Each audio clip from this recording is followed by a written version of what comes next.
Bueno, te lo decíamos hace instantes nada más, antes de irnos a la pausa. Vamos a presentarte uno de los casos que ha conmocionado en los últimos días en la República Argentina. Tiene que ver con este parricidio ocurrido en Pilar. Les voy a mostrar para poder anticiparnos, antes de charlar con los especialistas invitados acá en Remix de Noticias. Pablo Cablan y Mauro Zeta estuvieron allí en el lugar donde fueron encontrados parte de los cuerpos, de los restos de estos padres que fueron torturados, quemados. Donde se ha encontrado una imagen realmente que es escalofriante. Van a escuchar el testimonio de Pablo Cablan, de Mauro Zeta, y luego vamos a escuchar también el testimonio de los especialistas que hemos invitado acá sobre este parricidio que, reitero, conmociona a la República Argentina. Escuchen.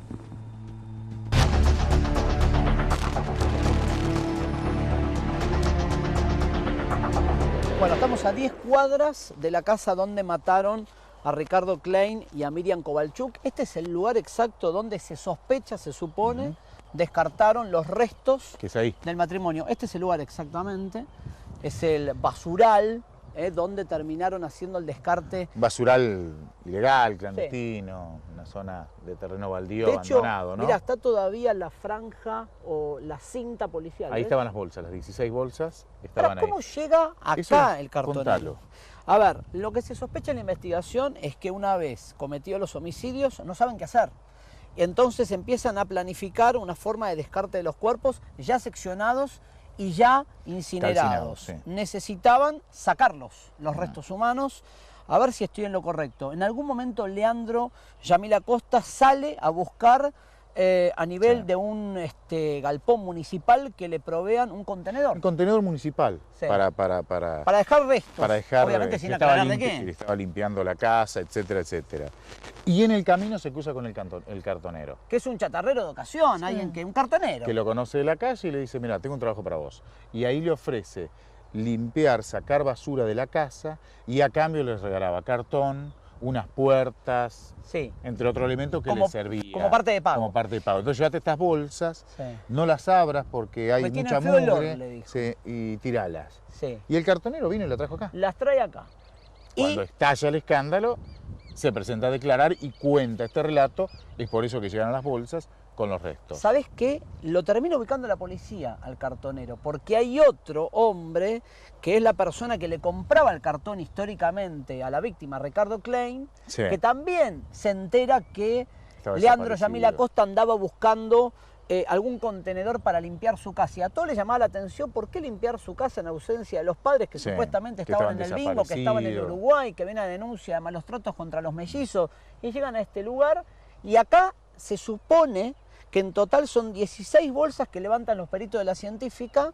Todavía no está determinado con ADN, ¿no? Todo en laboratorio, pero la sospecha que son restos. A ver, acuérdate que hay restos que ya de arranque, el día que encuentran. En la casa. En la casa encuentran restos de mujer, sí. Que son de Miriam Kovalchuk, parte del cuerpo. Parte. ¿Y el resto acá? Y gran parte acá, calcinado.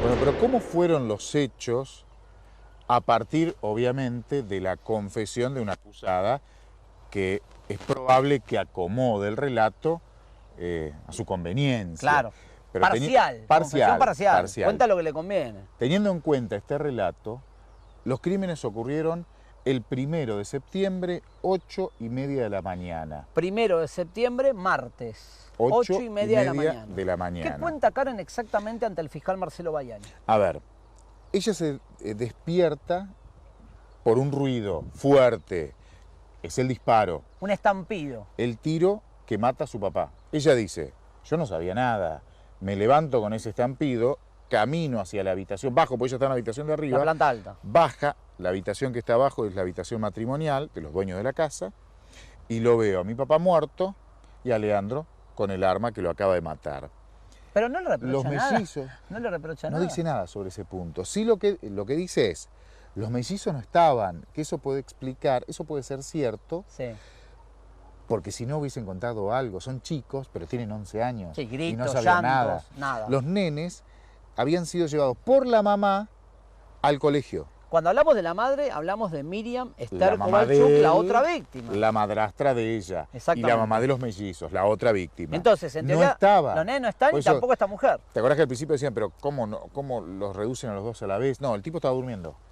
La mujer había ido a llevar a los nenes al colegio. 8:30, es lógico, 8:30. Sí. Y el relato que hace, con algunos baches obviamente, indica lo siguiente: cuando llega la mujer, abre la puerta. De dejar a los chicos en el colegio. Dejar a los chicos en el colegio. El hijo de ella, el hijo de la señora, le pega un tiro en la cabeza y la remata en el piso. Por eso después la Y pericia... ella dice, yo le decía, ¿qué haces? No hagas eso. Sí. Sin mucho convencimiento, ¿eh? Sí. Dicen que dijo esa frase delante del fiscal, porque la lógica del fiscal, ¿y usted qué hacía mientras mataban a su madre? ¿Le estaban Sí, pero hay matando algo a su peor. mamá? Hay algo peor, se fue a trabajar. Se fue a trabajar a la farmacia. Después Pará. fue a buscar a los chicos Sí. al colegio y los llevó a otra actividad, creo que a fútbol. ¿Qué es lo que creen los investigadores? Fiscal Bayani, los investigadores policiales. Que estaba ganando tiempo para limpiar la escena del crimen. Pero la lo hija deja él limpiando. Lo deja él limpiando. Vos encargate de limpiar esto. Pero es mentira entonces que limpió ella. Como ella dijo en la indagatoria, él me ordenó que limpie, A o ver. limpia cuando vuelve. Vos encargate y limpiá. Ella fue a Como si buscar fuera, a los perdón, nenes. como si fuera un tema de limpiar la suciedad, casa, de suciedad de la mugre, casa. hacer las tareas domésticas. Fueron a limpiar.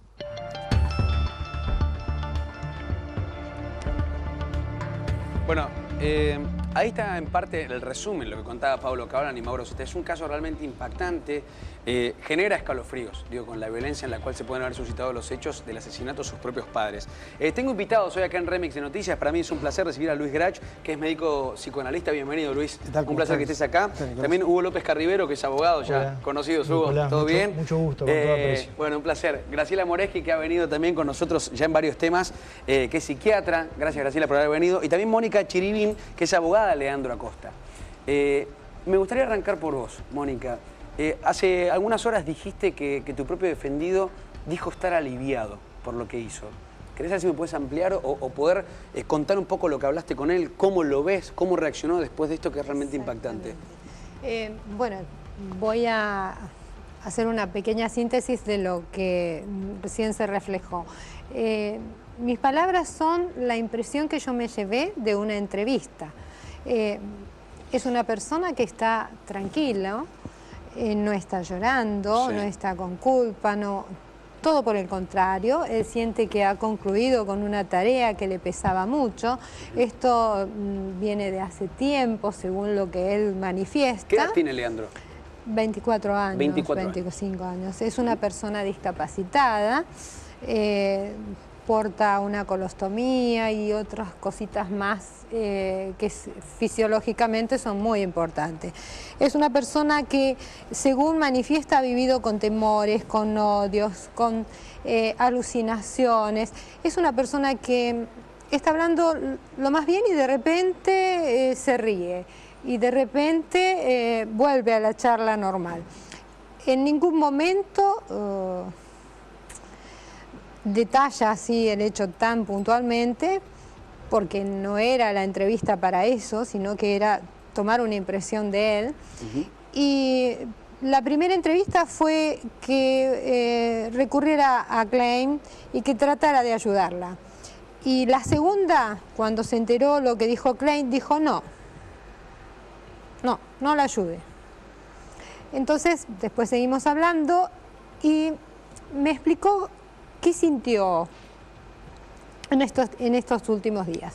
Él me dice que es como que sacó una mochila encima, es como que etapa concluida. Él como admite que... haber hecho eso que sucede, digamos, haber matado a su padre y a su madrastra, digamos. Yo no le puedo decir que admite nada porque en este momento él todavía estamos con la presunción de inocencia.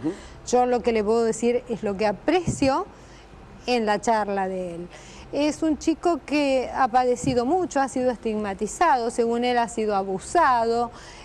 ¿Abusado qué? ¿Por su propio padre? Abusado, según él, por los padrastros. Él habla de una vida muy llena de atosigamiento, de hostigamiento, de apremios, de abusos y sobre todo de eso que le estoy diciendo, estigmatizado por inútil, porque era el inútil porque era inválido, el enfermo, el loco, el esquizofrénico. Esas mismas palabras están en la causa y las utiliza el tío de él, creo que se llama Raúl, quien dice el esquizofrénico agresivo. Ya en la familia todos ya lo tenían así. Ahora, si bien este chico podía padecer o no esa patología, porque aún no tenemos los resultados del Hospital Austral, tampoco yo soy idónea para decirlo. Sí. Por eso tenemos los especialistas también para poder configurar un poco la personalidad. Este chico venía medicado, venía con un trastorno de personalidad bastante importante y me arriesgo a decir que ese trastorno de personalidad, no sé, está rozando los rasgos esquizoides y mucho más cuando se dice esa psicosis compartida, ¿no? Si hablamos un poquito de Klein. Él está como tranquilo y la otra chica está por el contrario. Está angustiada, está llorando, necesita contención. De la chica hablamos, de su hermanastra que a la vez es su pareja hace 3 años. Hace 6. Hace 6 años. Sí. Ese es otro tema también bastante específico para los especialistas, ¿no? Si bien son hermanastros, no podemos dejar de decir que el rol primero fue de hermanos. La relación un poco enferma es alguna relación simbiótica, existe en cuanto a la manera de actuar de ambos. Alguno de los dos tiene mayor influencia en el otro. Ella está muy triste, ella sí está acongojada, ella le diría que hasta con culpa de no haber hablado, según dice ella. Pero también hay que ser muy objetivo. ¿Con culpa de no haber hablado que en la declaración o con sus padres? No, de no haber hablado en el transcurso de todos los días hasta que se detectó el hecho.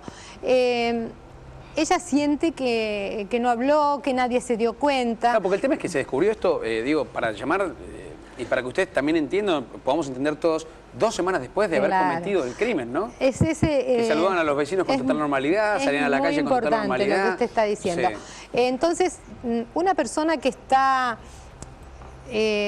atemorizada, asustada, obligada, no siempre tiene un comportamiento tan normal. A ver, vamos a hacer algo, digo, para entender, porque ustedes también en casa van a poder participar con esta etiqueta que acabamos de poner tanto en Facebook como en Twitter, numeral parricidio, para que vayan sacando sus opiniones, como siempre hacemos con los temas centrales de la semana que tocamos acá en Remix de Noticias. Hugo, según lo que estaba relatando en este caso Mónica, ¿un perfil de un esquizofrénico podría ser definido como una persona inimputable?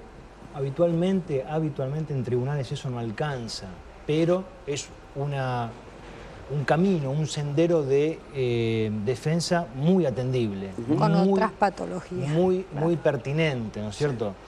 Máxime teniendo en cuenta que este tipo de delitos se establece, de acuerdo al artículo 80 del Código Penal, la pena de prisión perpetua. Claro. Entonces uno tiene que explorar todos los caminos posibles y necesarios para establecer la mejor defensa. Eso es dentro del ámbito legal, aunque a muchos de los televidentes le cause una situación de rechazo, ¿no es cierto? Pero la verdad es que en tribunales la situación se maneja de esta forma, de esta manera, socavando, investigando debidamente, correcta y pertinentemente cada uno de los aspectos jurídicos, también médicos, psicológicos, que puedan llevar a arrimar agua al molino de la defensa. Y esto no quiere decir de ninguna manera burlar la acción de la justicia, para nada. Luis, digo, también quiero aclarar algo que no, dice el doctor, que estoy totalmente, y si me lo permite, 2 palabras.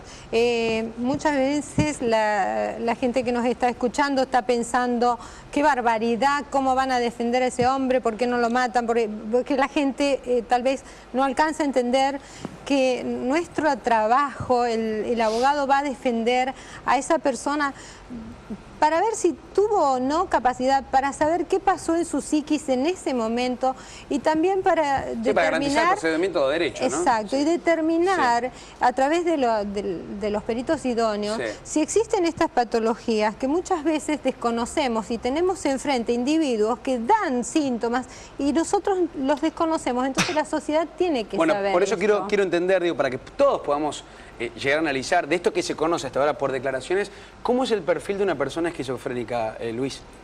Bueno, en principio, si yo fuera el abogado defensor, seguramente utilizaría la argumentación de la esquizofrenia porque lo haría inimputable al sujeto. Yo como psicoterapeuta no comparto el diagnóstico de esquizofrenia.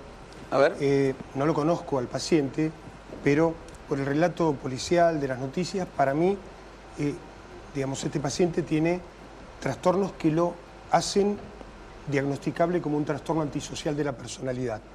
O sea, es un sujeto que ha tenido un desprecio, el sujeto que tiene un trastorno antisocial de la personalidad es una persona que siente un desprecio y una violación por el derecho, por los sentimientos y por los deseos de los demás, que actúa habitualmente impulsado por un nivel grande de resentimiento, que no tiene sentimiento de culpa y que, contrariamente, cuando comete una transgresión de esta naturaleza, como puede ser un acto vengativo, un homicidio, siente alivio porque siente que lo que hizo se lo merecía el sujeto a quien él le aplicó el castigo, la venganza por el resentimiento y por el odio. Y porque además esto no es un cuadro que se instala bruscamente, sino que el trastorno antisocial de la personalidad tiene una patología previa que se llama trastorno disocial de la personalidad, donde un adolescente se caracteriza por pequeños actos de transgresión, hurtos, actos fraudulentos, agresión a personas,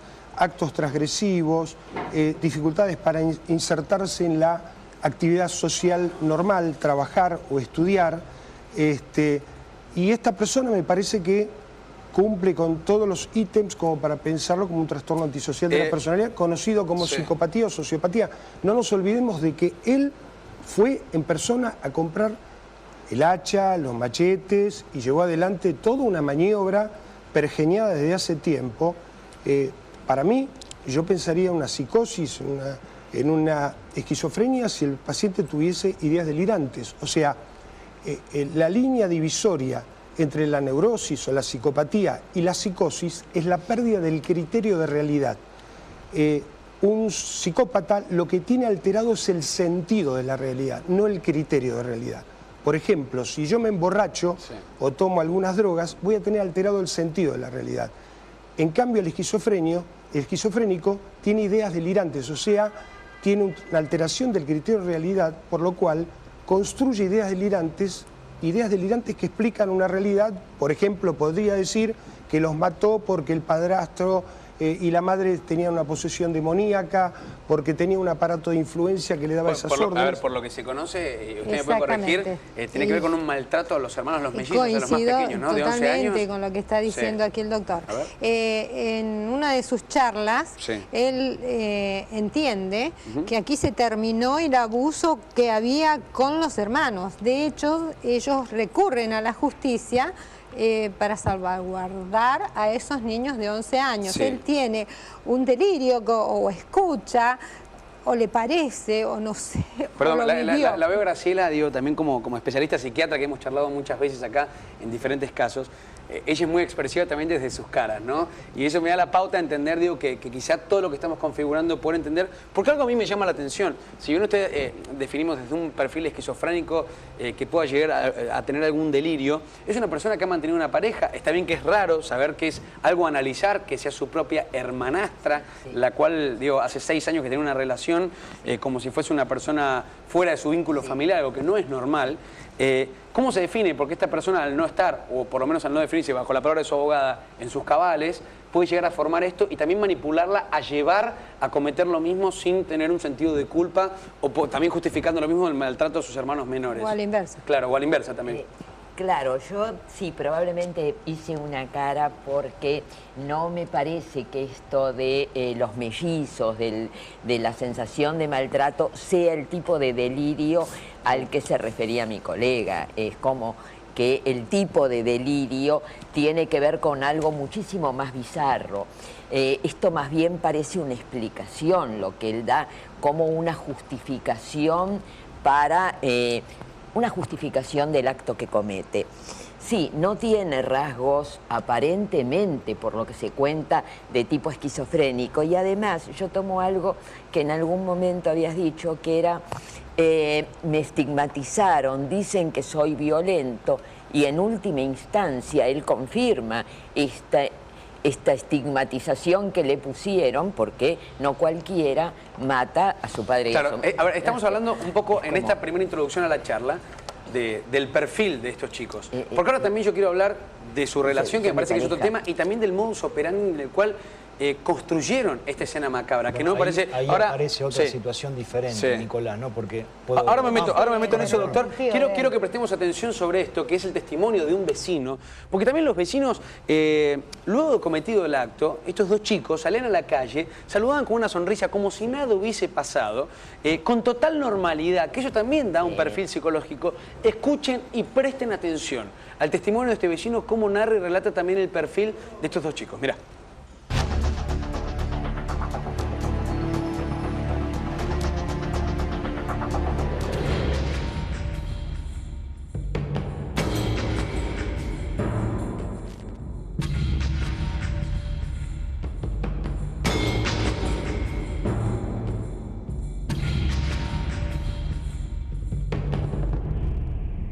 Bueno, Tito, a ver, ¿qué es lo que sabe de la familia de Ricardo Klein, de Miriam Esther Kovalchuk, de los hijos? ¿Qué es lo que sabe? Mira, ellos vinieron hace 16 años a vivir acá. El chico, Leandro, era muy chiquito, tendría 10 años. Cuando vinieron a vivir, esto era un terreno pelado. O sea, acá era la casa de la señora, de la mamá. No. Vinieron todos ya.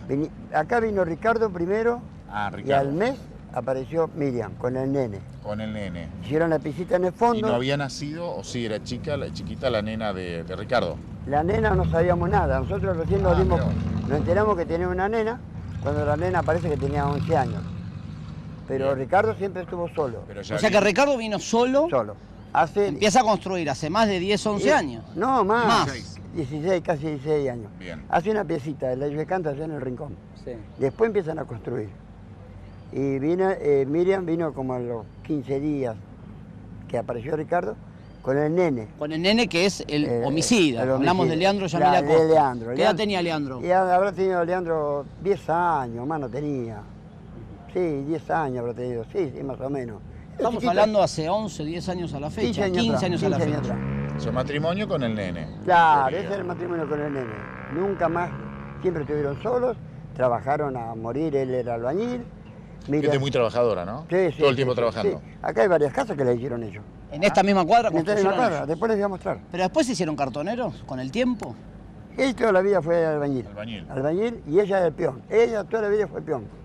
Toda la vida fue peón. Ellos eran un equipo de trabajo. Exactamente. Siempre trabajaron. Donde iba uno andaba el otro. ¿Viste? Siempre se... ¿Y cuándo aparece Karen? ¿Cuándo ustedes se enteran que Ricardo tenía una hija Karen con otra mujer? Con otra mujer. Nosotros nos enteramos ya, Karen haber tenido 12 años, más, como 14 años. Y ahí viene a vivir acá. Viene a vivir acá. Ya estaba viviendo Leandro, entonces se suma a la familia Karen. Se suma a la familia. Y nacen los mellizos en el interín. Y los mellizos habían nacido, sí. Que son hijos de Ricardo con Miriam Kovalchuk. Claro, sí. Y usted estaba contando que eran albañiles. Albañiles, él y ella, sí, ambos. muy buenos Hicieron albañiles. muchas casas del barrio. Sí, ahí están allá, están Sí. a la ¿Cómo vista. el tema de los cartones dijo iba a contar? Y el tema de los cartones era que él surge en la época de los chinos, que siempre tenía así changuitas lindas y se sobrevivía. Cuando aparece el tema de los cartones... en la calle, un buscavida. Toda la vida los dos Había un laburaron negocito, trabajo. a morir. Siempre estaban trabajando. Juntos. La constancia Donde del andaba trabajo uno andaba el y otro. juntos. Donde andaba uno andaba el otro. Sorprendente. Sí. Incluso nosotros, ahí están las cosas. Ella, ahí está el bolsón. ¿Estos son los bolsones típicos que usaban para el cartón? No, eso ellos compraron material. Esto de material. Sí, pero y atrás tenían los de cartón. Claro, ellos juntaban bolsones de cartón. O sea, seguían las dos actividades, la construcción por un lado y después la changa de... Pero el cartón era algo ocasional. Claro, hace como 4 o 5 años que aparecen los chinos acá en la zona y él hace como un arreglo con los chinos. Él iba, descargaba... Le levantaba el cartón de las cajas, a todos los lo revendía y se quedaba con unos mangos. Los chinos le pagaban, ¿eh? Sí, para esa tarea. Para que limpiara. Los chinos le pagaban para que limpiara. Limpiaban los de acá, limpiaban los de los cachorros, limpiaba lo de... Incluso trabajaba en el office. ¿Y cuál era la relación con los hijos? Vamos directamente a la cuestión puntual, más allá de la actividad, porque se habla mucho de que había reproche, odio por parte de Karen contra el papá Ricardo y por parte de Leandro contra la mamá Miriam. Era un resentimiento que Karen tenía porque el chico le decía cosas, le llenaba la cabeza. Y como que tu papá te trajo al último, te abandonó con tu vieja. Esas pavadas. El hermano contó que ella se sentía abandonada por el Claro, padre, claro, claro. o que no había hecho lo suficiente para que su madre se Exactamente, salvara. se salvara, porque la mamá Es una señora estaba enferma. que murió de cáncer. en Claro, porque la definitiva. mamá de Karen estaba enferma cuando Ricardo se viene. Se viene porque ya quería vivir solo, porque tenía relaciones con esa señora, con Miriam. Empieza la relación cuando la mamá de Karen Claro. Y Ricardo estaba tiene todavía una- enferma de cáncer, sí, sí. antes de morir la deja. Sí, sí. Pues de ahí el reproche. O sea, Claro. Karen todo el tiempo le decía, papá, vos sos el culpable de la muerte de mi mamá. Supuestamente tenía mala, ella tenía Mala relación, mala relación. ¿Y cómo se mete en el medio Leandro Bueno. Acosta? Leandro tenía mala relación con su mamá, con Miriam también. Leandro le reprochaba a la madre que vivían en un lugar con basura cuando él tenía una enfermedad. ¿Es real esto? Claro, sí, sí, él no quería que la mamá sea cartonera. Porque ella empieza a ser cartonera porque se junta con Ricardo Klein. Y porque era un negocio juntar cartón. Sí, no, pero no es que andaban en la calle Pero lo juntando primero que cartón. se No, no. escuchó es la expresión. Fuerte. La expresión cartonero tiene otra connotación. Claro, pero lo que usted está contando es otra cosa. Y a Hacía los un comercios. trabajo Sí, sí, a sí, unos sí. comercios Habían específicos. hecho como una cooperativa. Un acuerdo con los chinos. Con el Ellos supermercado cobraban chino. una muy buena plata. Ahora entiendo. Nosotros siempre pensamos, ¿sabe qué, No Tito? era cartonero. Claro, que iba a la calle a levantar No, cartón. no, No, no, iba a no, negocios no, no, puntuales, no, tenía no. una plata asegurada. Tenía una plata asegurada y le iba 2 veces por semana, por O sea, día. eso lo relaciono con lo que fue la denuncia de malos tratos, porque esa supuesta denuncia dice... Ahí te das cuenta que es mentira. Mandaban Mentira, cartonear a los chicos. No es mentira, por lo que está El contando tema no es cierra así. ahí. El tema es bueno, así. eso sí. Leandro le había comentado a un chico que iba al colegio con él, que no me acuerdo, le decimos Bebe al pibe nada más. Lo conozco de vista la acá, zona. de la zona. Le había dicho que a él le daba vergüenza que la mamá la mamá y los hermanos sean cartoneros. Leandro le comentó a un tal Bebe que le daba vergüenza que su madre Miriam y los mellicitos sean cartoneros. Y es Claro. mentira, porque los nenes no iban a buscar cartón. No iban a... aparte que los chicos iban a un era buen alquiler colegio. Ni siquiera del padre, tampoco. Y por la calle. No, En todo caso ni iba a el un padre negocio, tampoco. claro. Y el padre tampoco. ¿Y es verdad que en algún momento Leandro le dijo a este Bebe o a otra persona, los voy a matar a mi No, viejo, a mi vieja, no, al él le dijo, padrastro? te juro, si pudiera lo mataría. ¿Cómo? Si pudiera lo mataría.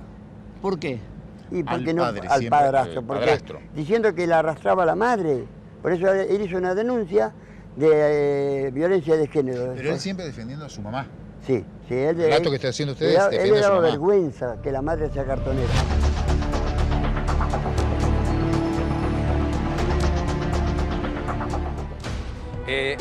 Es tremendo el relato de este vecino. Mónica, quería preguntarte si dentro de la entrevista que pudiste tener con tu propio defendido, Leandro Acosta, ¿tuviste algo que te haya llamado poderosamente la atención? Recién nos contabas que expresaba, digo, una cierta tranquilidad, que se lo veía relajado, pero ¿hay algo que te haya llamado poderosamente la atención del perfil de él? Sí. Bueno, de hecho, la Fiscalía ha pedido pericias inmediatas. Él, mientras relataba, tuvimos una charla, como le dije recién, con altibajos. De repente una sonrisa y de repente normal. Se acercaba bien a la reja para poder charlar conmigo, que nadie escuche. Y en un determinado momento me dijo que estaba todo bien, pero que no alcanzó a todo y que la verdad me comí un pedacito, me dijo. Entonces yo le dije, bueno, está bien, pero a ver, explícame. Y sí, porque yo tenía preparado, le digo, ¿qué tenías preparada? ¿La carne para comer? Y sí, tenía algo preparado. Comí un pedacito. Y le digo, ¿de qué parte se come? Porque yo no entiendo lo que me estás diciendo. Y él me explica de una parte del cuerpo y me dice que es mucho mejor que la carne de cerdo. Entonces, para que no se me ponga mal, yo le sigo la conversación como corresponde. Le digo, bueno, tranquilo, de eso no vamos a volver a hablar por ahora. Yo quiero que eso se lo cuentes al médico, así te puede dar tus remedios. Y él me dice, sí, porque no me están dando los remedios para la memoria y demás. Después le pido algunas explicaciones sobre Karen y me dice que no, que Karen nunca gritó, porque ella estaba mirando todo eso. Y así como eso, hubo otras circunstancias muy delicadas, Pero muy usted graves. me está diciendo, digo, es gravísimo, me está diciendo que el propio Leandro Acosta le dijo a usted que se habría comido un pedazo del cuerpo de una de las dos personas que mató de sus padres. Es una manifestación, si lo hizo o no, no lo sé. Eso lo va a determinar. Fue lo que expresó en su entrevista, digo. Claro, es lo que me expresa en una conversación, casi le diría que en secreto, con una reja de por medio y que no escuche nadie, porque es lógico, tiene atrás los detenidos, tiene gente que él no puede hablar tranquilo. Él necesita que esto seguramente cuando sea la pericia psiquiátrica que corresponde lo van a poder determinar. Luis, ¿qué significa esto? ¿Qué puedes entender? Digo, por este testimonio a mí me llama poderosamente la atención saber, y seguramente en casa también, digo, entender lo macabro que ha sido este asesinato y que encima le diga a su propia abogada lo que significa haber vivido esa experiencia, desde un lado la tranquilidad y también haberle dicho que se comió un pedazo del cuerpo. Y me falta un pedacito, me falta. Así usted hace la conclusión, doctor. Lo último que me dijo es agarrado de los barrotes, así. Yo le dije, bueno, ahora ya estás tranquilo, yo quiero que estés tranquilo y necesito que conserves tu tranquilidad. Y solamente decime qué fue lo que sentiste, lo último que sentiste. Me dijo, y se agarró de las rejas y me dijo, es como un orgasmo. Bueno, le digo, nos vamos a volver a ver y después seguimos charlando y después vamos a charlar con el médico por tu medicación. Esa fue mi última charla. Por supuesto, Mónica, quiero ser lo más prudente posible, por eso están los especialistas para poder analizar, digo, desde el testimonio de su propia abogada y también, Luis, usted como médico psicoanalista, me gustaría que analice esto que acaba de relatar Mónica. Vos sabés que los caníbales se comían a las personas cuando aparecía un blanco, no por una cuestión de antropofagia, sino por la fantasía de incorporar las virtudes del blanco. Lo veían como si fuera un dios y entonces eso sigue el modelo de la identificación. Todos los seres humanos pasamos por ciertas etapas de la evolución psicosexual. La primera etapa es la etapa oral, donde la subetapa es la etapa oral de succión y la segunda la oral canibalística, donde nos apropiamos de la característica de los objetos, metafóricamente devorándolos para identificarnos con ellos. Por ejemplo, el niño varón tiene una relación de objeto con su madre y una identificación con el padre.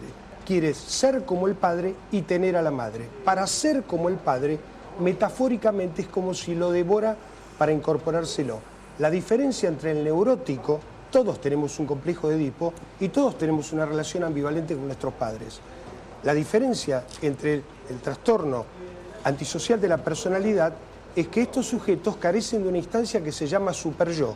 O sea, el perverso, o el psicópata, o el sociópata, materializa en actos lo que el neurótico fantasea.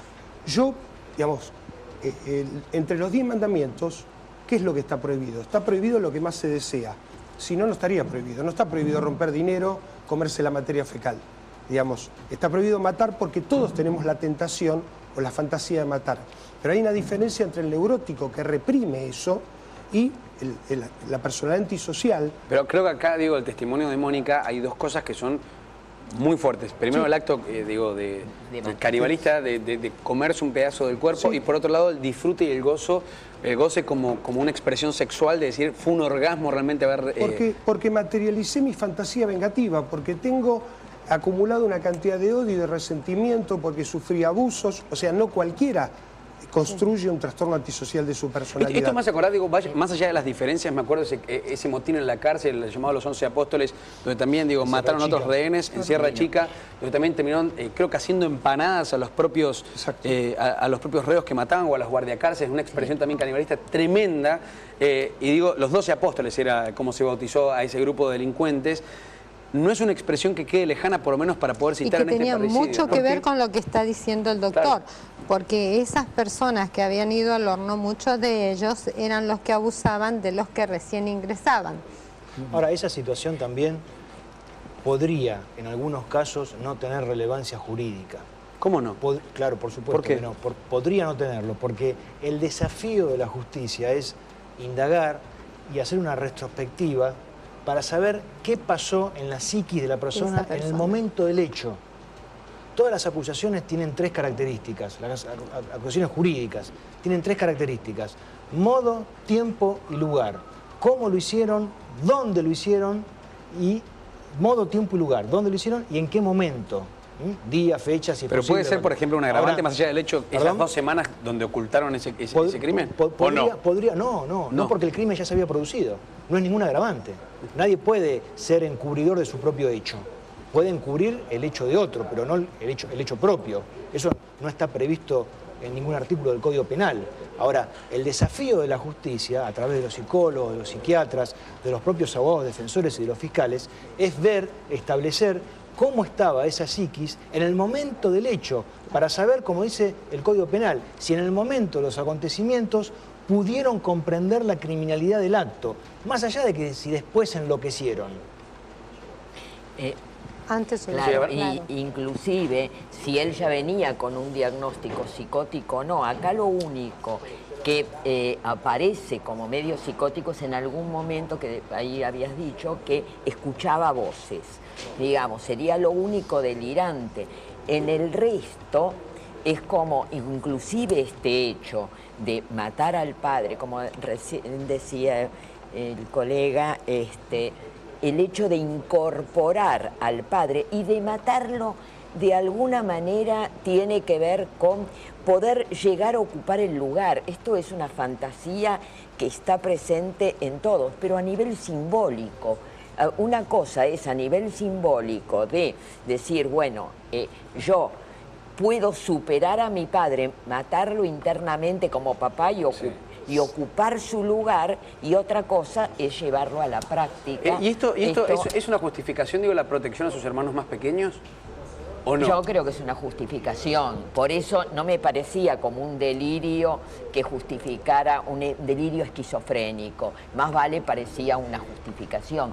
Quizá realmente, a ver, estos chicos eran maltratados, eso los tendrá que investigar la justicia. Lo que sí parece es que acá esto data de años, desde que si este chico más o menos era un puber cuando los padres se juntan, conoce a esta chica y se ponen de novios y generan todo un odio contra estos padres, donde pareciera que esto es el motivo que los une. Además del enamoramiento, hay como un enemigo en común, porque acá ambos están, digamos, en complicidad para hacer esta muerte. Entonces, digamos, esto data desde que estos chicos están en la adolescencia, que hay que ver, porque viene una disfuncionalidad que arrastra años.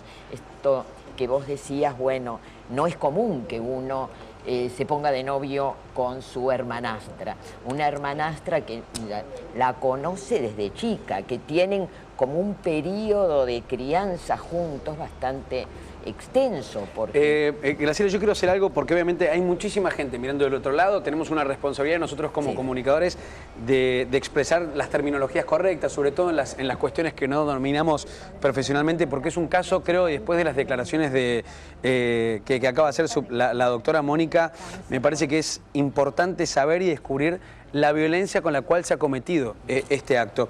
Voy a mostrar algunos mensajes, algunos tweets. Ahora, un segundito que están con los micrófonos abiertos. Voy a mostrar unos mensajes, algunos tweets que están llegando de ustedes. Los voy a cargar ahora para poder mostrarles también lo que están opinando en casa, lo que están comentando con el hashtag, con la etiqueta parricidio. Ahí lo vamos a ver, vamos a poner algunos para que también ustedes también opinen. Mirá, lo ponemos ahora al aire, a ver. Dice... Terrible a qué punto puede llegar la mente humana, más allá de si están enfermos o no, deben pagar por lo que hicieron. Otro de los mensajes, parricidio, es digno de estudios, la mente de esos chicos. Parricidio, deberían cumplir cadena perpetua en un psiquiátrico. Otra de las expresiones de lo que estás comentando vos ahora, en este momento, en las redes sociales, lo que estamos poniendo para poder interactuar. Otro de los mensajes, a ver qué podemos poner acá. Si el chico es discapacitado, ¿cómo compra el arma legítimamente? ¿Se sabe algo sobre la información de esa arma? ¿Cómo accede a esa arma? Doctora, no sé. ¿Cómo? Lo compran como cualquier persona normal. Fue a una armería y lo compró. Pero uno tiene que tener un certificado del RENAR.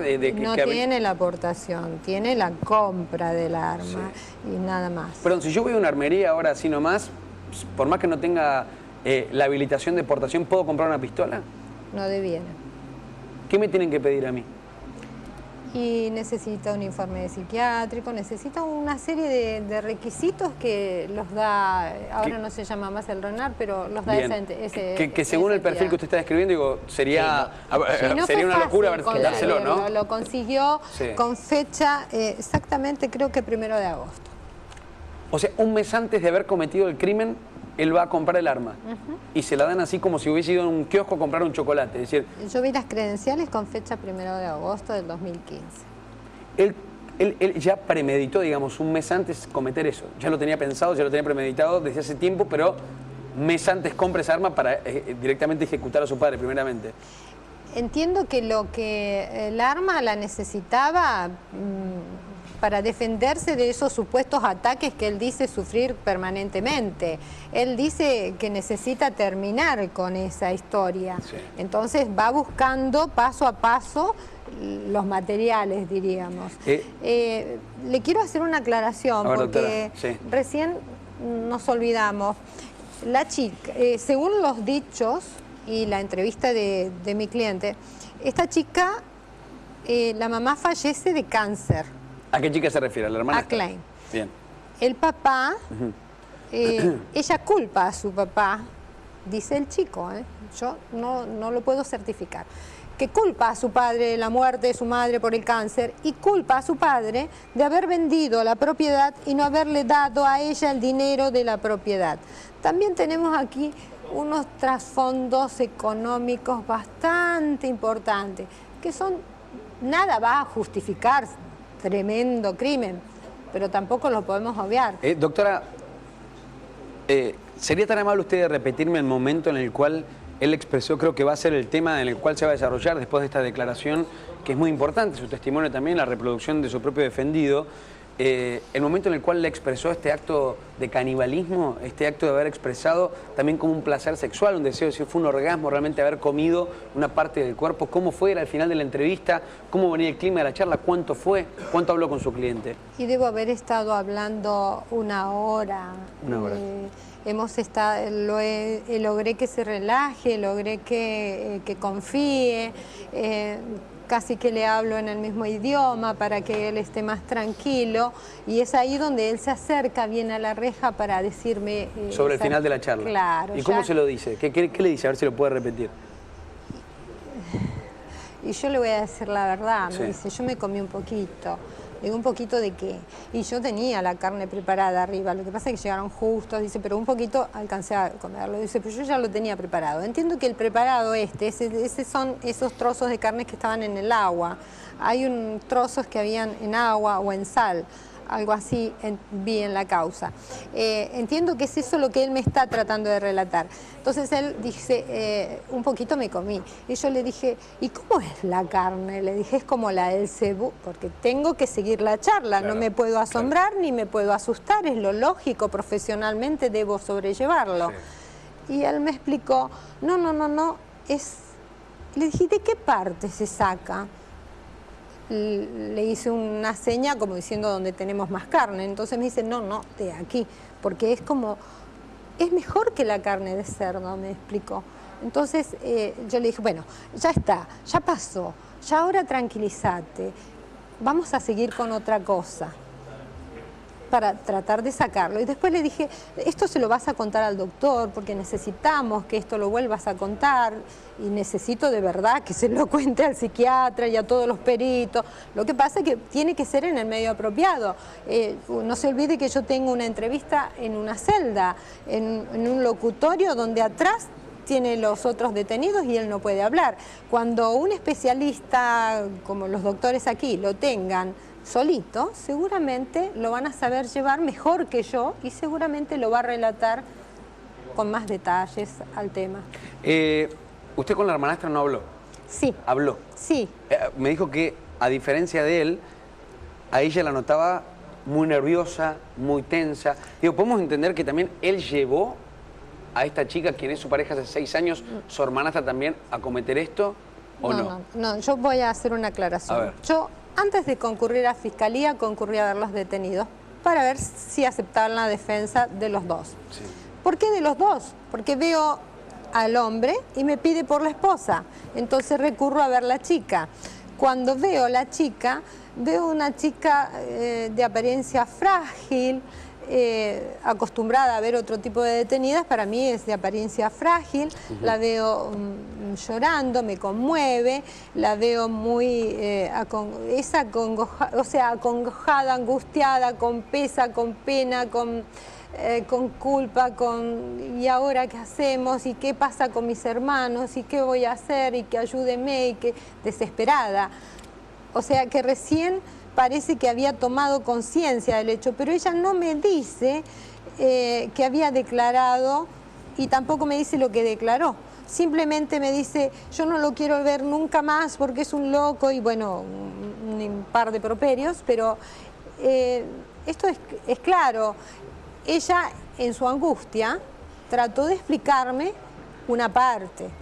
Cuando yo me presento en fiscalía por los dos, me encuentro con una sorpresa y es la declaración de ella y el fiscal, como le dije al principio, con muy buen tino, dijo, doctora, hay intereses contrapuestos, usted no puede defender a los dos y por ende me pareció más apropiado defender a Leandro.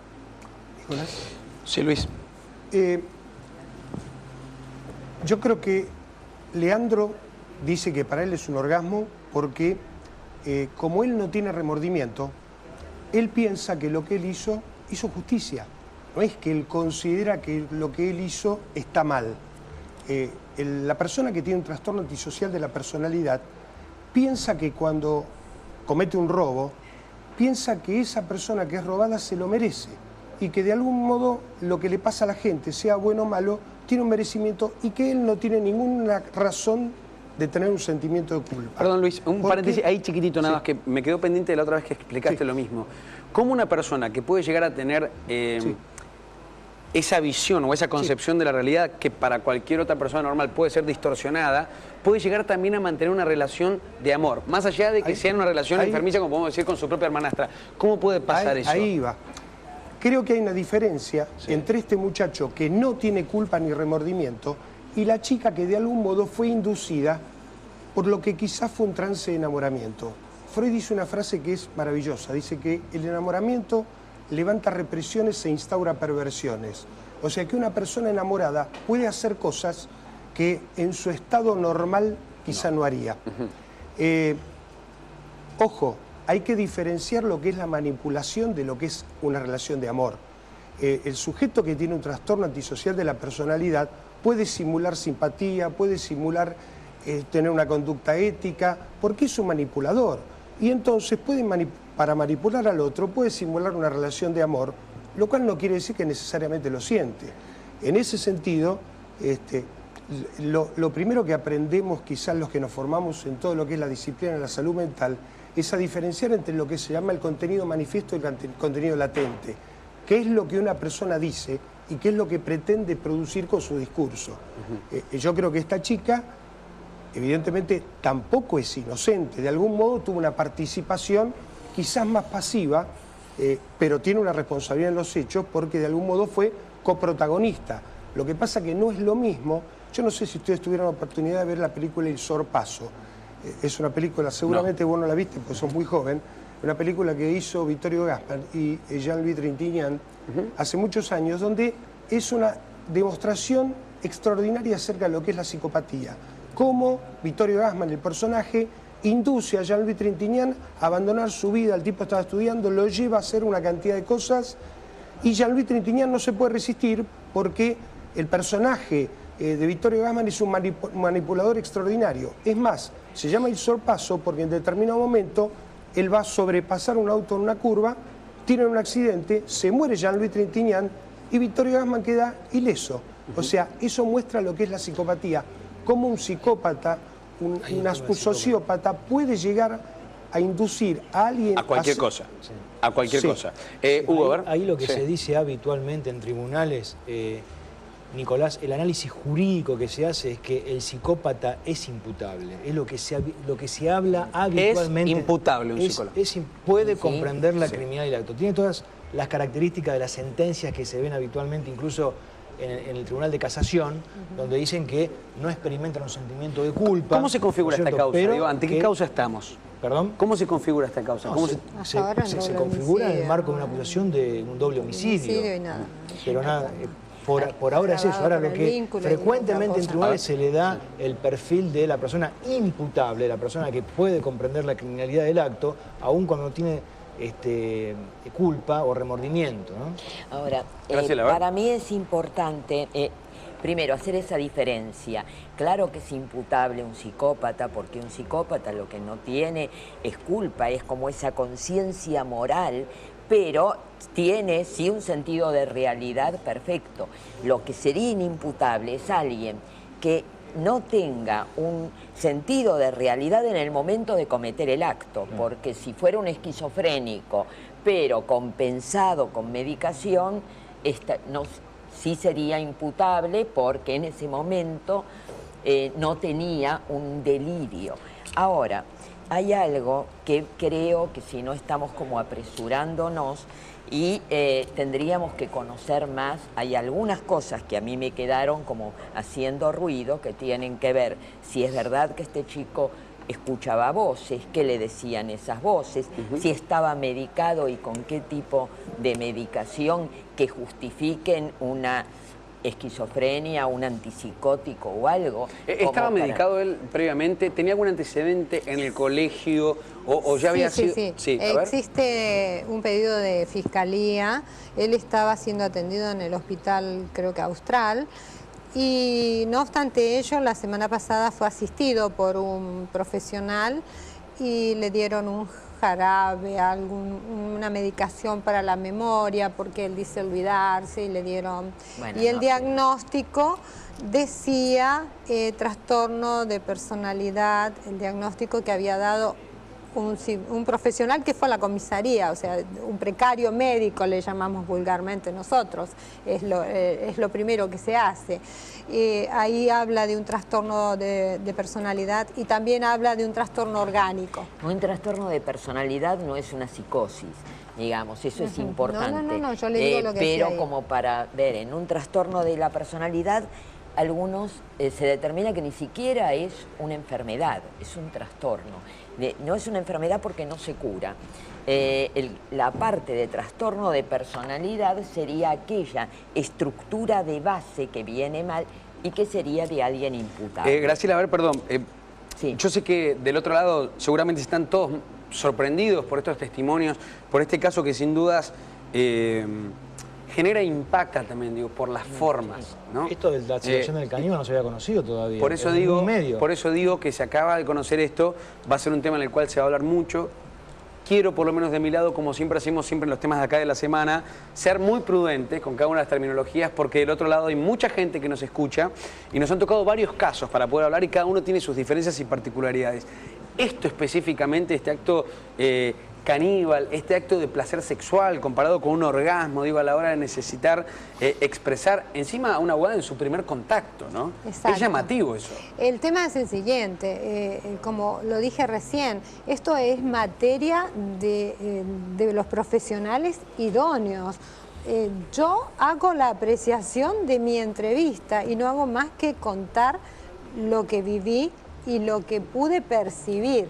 Ahora, seguramente cuando se le hagan las pericias que corresponden, estas cosas se verán hasta qué punto son ciertas o no. Y seguramente se comportará de la misma manera como lo lleven, ¿no? El otro día también tocábamos uno de los temas centrales acá en la semana, que hablaba de este asesinato que se cometió como violencia de género en este famoso country, una causa que ya conocemos todos, y tratábamos de entender un perfil psicológico, cuándo se definía que una persona era inimputable y cuándo no. ¿Me lo puede explicar, doctor? Mire, yo no lo puedo explicar desde el punto de vista médico, por supuesto, ¿no? Pero desde el punto de vista jurídico se debe tomar, como la ley dice, en el momento del hecho.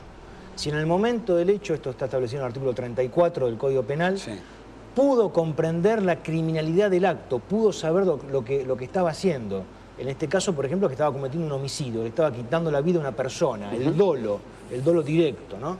Si la persona no sufría, dice el Código Penal, solamente de manera enumerativa y no taxativa, dice si no tuvo una situación de alienación mental o de una situación de conmoción también mental o de morbosidad en sus facultades mentales que no le pudieron haber permitido comprender la criminalidad del acto. Por eso es tan importante esta situación de retrotraer la investigación penal preparatoria al momento del hecho.